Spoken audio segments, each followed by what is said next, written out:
Aujourd'hui, à Sans Fil, on regarde ce qui s'est passé avec le marché immobilier au mois de juin 2023.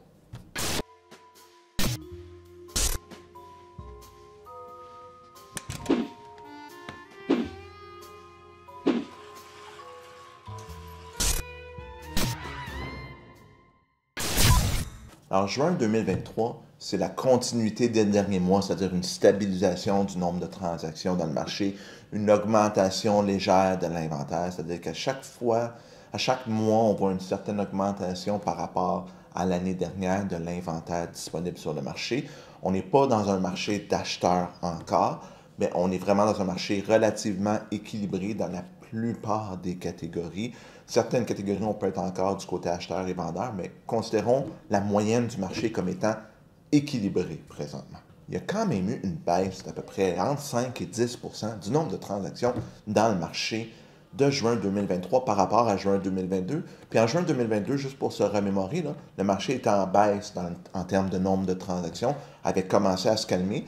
Donc là, la baisse, elle est légère, mais elle est encore là. Puis avec l'augmentation de l'inventaire, c'est ce qui donne l'impression à certaines personnes que certains produits ne bougent pas du tout, qu'il n'y a pas d'activité, quand dans les faits, le nombre de transactions est à peu près similaire à l'année passée.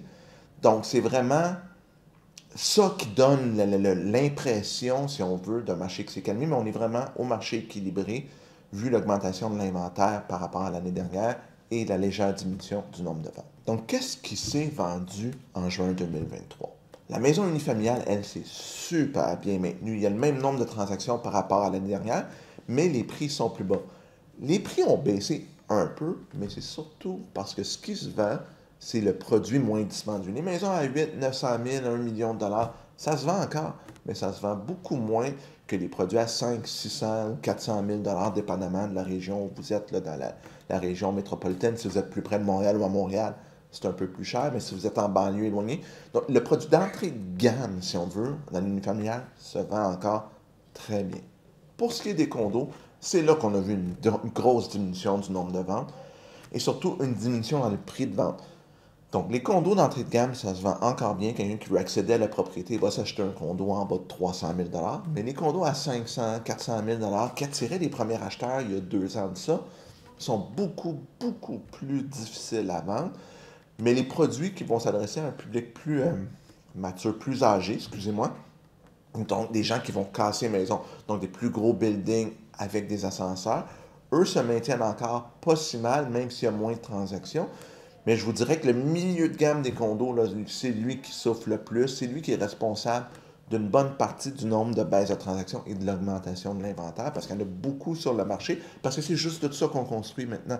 Comme je disais tantôt, on ne construit plus de maison, on construit du condo. Donc là, ça, il y en a plus sur le marché. Donc si c'est trop cher, ben, les gens n'achètent pas ces produits-là, ils s'en vont vers des condos moins chers. Carrément, ils sautent l'étape du condo, ils vont dans des maisons à 400, 500 000. Ce condo-là a de la misère présentement. Puis pour ce qui est des plex, ben, le nombre de transactions a diminué parce que les plex sont quand même rendus chers. C'est construire un triplex neuf, on ne voit plus beaucoup de triplex neufs à vendre en bas d'1 million de dollars. Puis la capacité de payer des loyers, ben, les loyers à 1500, 2000 dollars, il y en a. À un moment donné, il y a beaucoup de gens présentement qui ne peuvent pas se permettre ça.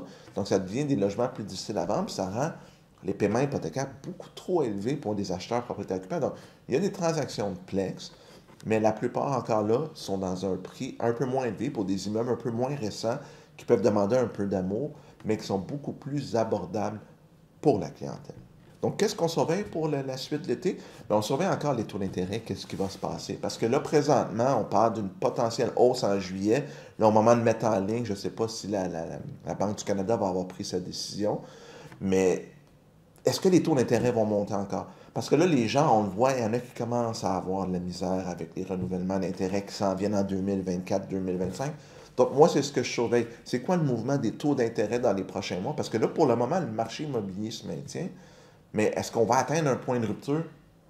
Je ne le sais pas, j'ai pas de boule de cristal pour vous le promettre, mais selon moi, on est plus proche d'un point de rupture qu'on l'était. Puis si les taux continuent à monter et l'inflation continue, ça risque d'être risqué. Donc, c'est vraiment ce qu'on surveille pour les prochaines semaines, les prochains mois, pour le reste de l'été, pour voir où le marché immobilier va s'en aller cet automne. Ça va être probablement ça le guide le plus important, l'information la plus importante qui va déterminer comment notre automne va se passer en immobilier.